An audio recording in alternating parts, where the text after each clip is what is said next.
তাহলে কালকে 6টায় তো?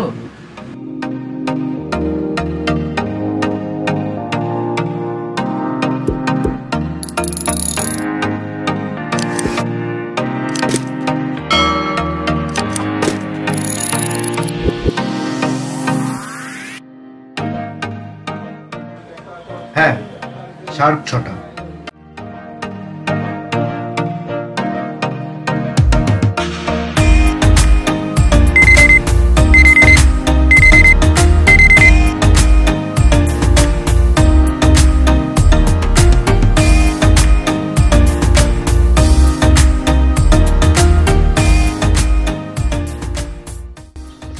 সুপ্রভাত বন্ধুরা, এখন ঘড়িতে বাজে ভোর 5:30। ভোরের আলো এখনও ঠিক মতন ফোটেনি, কিন্তু আমরা এখন বেরিয়ে পড়ছি আমাদের গন্তব্যের উদ্দেশ্যে।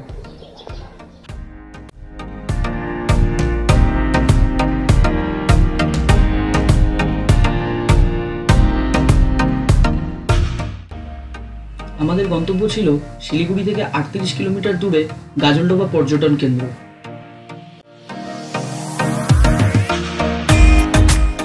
আর এখানেই শীতের সময় চাঁদের হাট জমায় সুদূর সাইবেরিয়া থেকে আগত পরিযায়ী পাখিরা।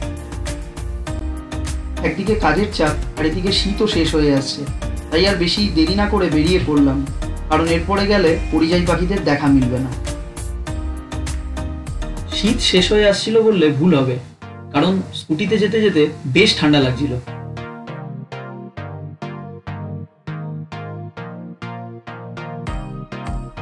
হাতের বাঁদিকে তিস্তা ক্যানেল আর বৈকুণ্ঠপুর জঙ্গলকে রেখে আমরা সোজা এগিয়ে যেতে থাকলাম।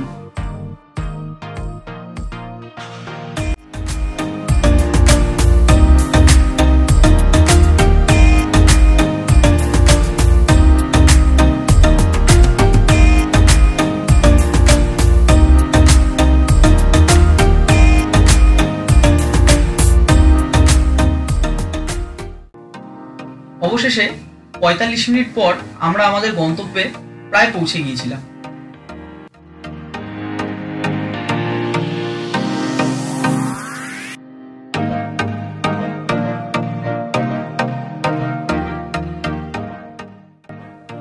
এই বাঁ পাশের যে ঝিলটি দেখছেন, এই ঝিলটি হচ্ছে আজকের এই ভিডিওর বিশেষ আকর্ষণ। আমরা এখন এখানটিতেই যাব, যেখানে সুদূর সাইবেরিয়া থেকে আগত পরিযায়ী পাখিদের বিচরণ ক্ষেত্র।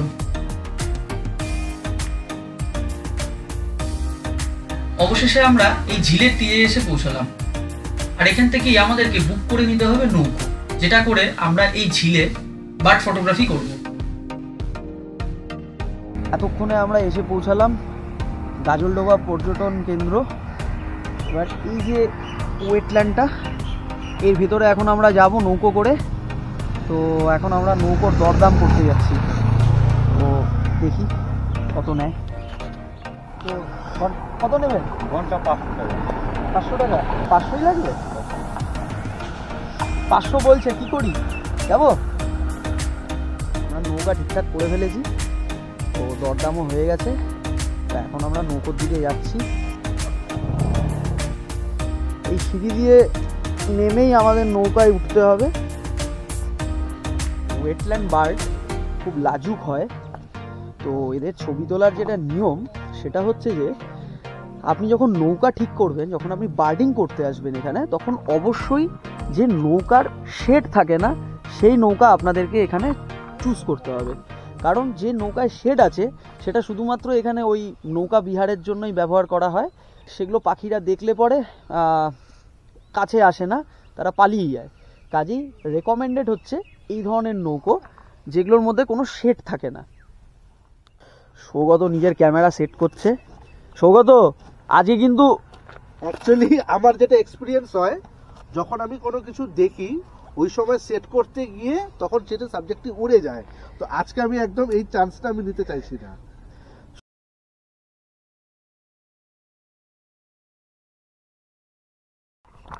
মোটামুটিভাবে খুব ভালো এক্সপিরিয়েন্স হচ্ছে আমাদের এখানে। আমরা অলরেডি অনেকগুলো পাখির প্রজাতির ছবি পেয়ে গেছি, তো সামনে আরও আছে। নৌকাটা খুব আস্তে আস্তে যাচ্ছে, চেষ্টা করব খুব ভালো মোমেন্ট ক্যাপচার করার আর আপনাদেরকে সেটা দেখানোর।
এখানের পরিযায়ী পাখিরা হচ্ছে সব মস্তান।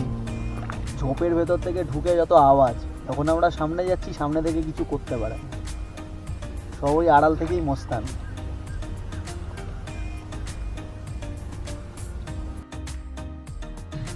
আমাদের মাঝি কাকু নৌকা যতই আসতে চালাক না কেন, নৌকাকে কাছে আসতে দেখেই পাখিগুলো উড়ে যাচ্ছিল। তাই উনি আরও সন্তর্পণে নৌকা চালিয়ে আমাদের পাখিদের একদম কাছে নিয়ে গিয়েছিল।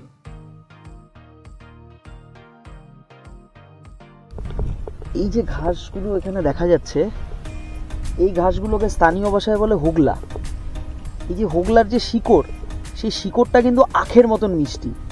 আর এই হোগলা খেতেই হাতিরা এখানে আসে আর এই গাছের শিকড়টা খায়, মানে হোগলার শিকড়টা খায়। সামনে যে এত সুন্দর দৃশ্য অপেক্ষা করছিল সেটা আন্দাজই করতে পারিনি। নৌকাটা কিছু দূর এগোতেই দেখতে পেলাম এক ঝাঁক রেড ক্রেস্টেড পোচার্ড।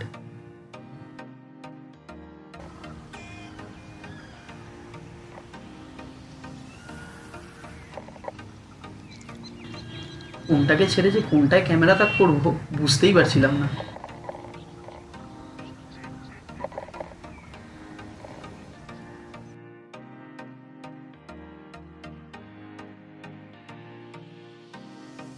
এই অমূল্য মুহূর্তগুলো ক্যামেরাবন্দি করার সুযোগ আমরা কেউই হাতছাড়া করিনি। তাই সৌগত আর আমি পাখিদের স্টিল ছবি তোলার পাশাপাশি অনেক ভিডিও ক্যাপচার করেছি। আর ভিডিওগুলো ক্যাপচার করেছি বলেই আপনাদেরকে এই ভিডিওগুলো আমরা দেখাতে পারছি।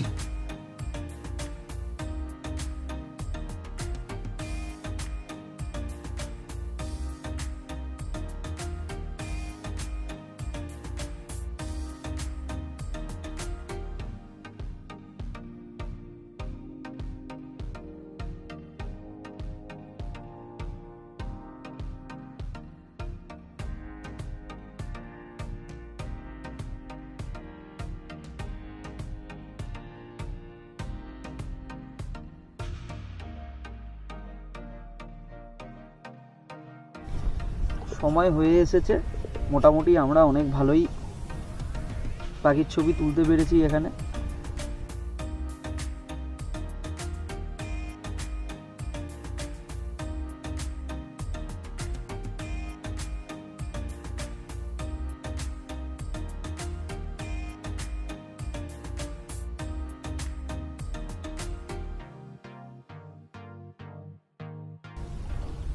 আমি এই নিয়ে এখানে দুবার এসেছি, এটা আগেও বললাম। তো এবারের এক্সপিরিয়েন্সটা সব থেকে বেস্ট আগের বারের তুলনায়। অ্যাকচুয়ালি আমি কি বলবো, বাকরুদ্ধ হয়ে গেছি। যদি কারোর ফটোগ্রাফির শখ থাকে তাদের এখানে আসা উচিত। যাদের ফটোগ্রাফির শখ নেই তারাও আসতে পারে। মানে নৌকোর মধ্যে বসে একদম সামনে থেকে এই লেকটাকে এক্সপিরিয়েন্স করা উচিত। দেখেন, এইখানে পর্যটক আসে, তারা ঘোরে 1 কিলোমিটার, আর আমরা পাখির জন্য যারা ঘুরাই মোটামুটি ধরেন সারা দিনে অন্তত 20 কিলোমিটার ঘুরাবো। পাখি কোথায় কোথায় আছে আমরা সব কিছু জানি, সব কিছু করাই। আমাদের ঘন্টা সিস্টেম ঘুরাইলে পারে 500 টাকা। আর সারাদিন সকালবেলা 7টার থেকে আমরা 11টার সময় নামায় দেবো, খাওয়া দাওয়া করবো, আবার 2টা 2:30টায় উঠবে। আমরা নেই 2500 টাকা সারাদিনে। তো উনি যেভাবে বললেন আপনারা তো সেটা শুনলেন। আমি তবু আরেকবার বলে দিচ্ছি যে আপনারা যদি ঘন্টা হিসাবে এখানে নৌকা বুকিং করতে চান তাহলে ঘন্টা প্রতি এখানে 500 টাকা, এবং আপনারা যদি সারাদিনের জন্য নৌকা বুকিং করতে চান তাহলে 2500 টাকা। আমরা 1 ঘন্টার জন্য এই নৌকোটিকে ঠিক করেছিলাম, কিন্তু এই পরিযায়ী পাখিদের এই অন্বেষণে আমরা এতটাই বুঁদ হয়েছিলাম যে সময়ের খেয়ালই করিনি। এবার এই জায়গাটিকে বিদায় জানিয়ে ফেরত যেতে লাগলাম। কাকু আমাদেরকে নিয়ে গেছেন ভেতরে, নিয়ে গিয়ে প্রত্যেকটা পাখি স্পট করাচ্ছে এবং প্রত্যেকটা পাখির নাম একদম সঠিকভাবে বলছিল। তা আমি অবাক হয়ে গেছি যে ইনি এত ভালো জানলো কেমন করে। তো কাকু আমাকে তো এতক্ষণ ঘোরালেন আমাদেরকে, তো খুব ভালো লাগলো আপনার সাথে ঘুরে। তো আমি দেখলাম যে যখন আপনি আমাদেরকে নিয়ে গেলেন প্রত্যেকটা পাখির আপনি নাম ঠিকঠাক বলছেন। তো আপনি এত পাখির নাম কিভাবে জানলেন, আর এত মানে ভালো আপনি স্পট করছেন, এই অভিজ্ঞতা? নাম জানলাম তো অনেক লোক আসে, তাদের কাছে জিজ্ঞেস করে মনে রাখি, কত খেলো থাকে না। আচ্ছা আচ্ছা, তো মানে আপনার মানে স্মৃতিশক্তি খুব ভালো বলতে হবে, মানে হ্যাঁ, মানে আপনি শুনে শুনে এত ভালো মনে রেখেছেন। এরকম অনেক বার্ড ফটোগ্রাফার আছে যারা নতুন শুরু করেছে, যারা অ্যামেচার, তারাও যদি এখানে আসে তাহলে এনাদের থেকেও কিন্তু অনেক কিছু জানতে পারবে। এবং শুধু উনি বলে না, যারা এখানে বার্ডিং করায়, হ্যাঁ টোটাল, আচ্ছা আপনারা 24 জন আছেন, ও 24 জন আছেন ওনারা এখানে। তো 24 জনের কাছেই কম বেশি ভালো নলেজ আছে এখানকার পাখির সম্বন্ধে। আমার এই ভিডিওটি ভালো লেগে থাকলে ভিডিওটি লাইক করতে ভুলবেন না। আর এই জায়গাটি সম্বন্ধে যদি আপনাদের কিছু জানার থাকে তাহলে আপনি কমেন্ট বক্সে কমেন্ট করতে পারেন, আমি উত্তর দিয়ে দেব। এবং বন্ধুদের সাথে এই ভিডিওটি অবশ্যই শেয়ার করবেন। আর এই ভিডিওটি যদি আপনাদের ভালো লেগে থাকে তাহলে আমার চ্যানেলটিকে প্লিজ সাবস্ক্রাইব করে দেবেন।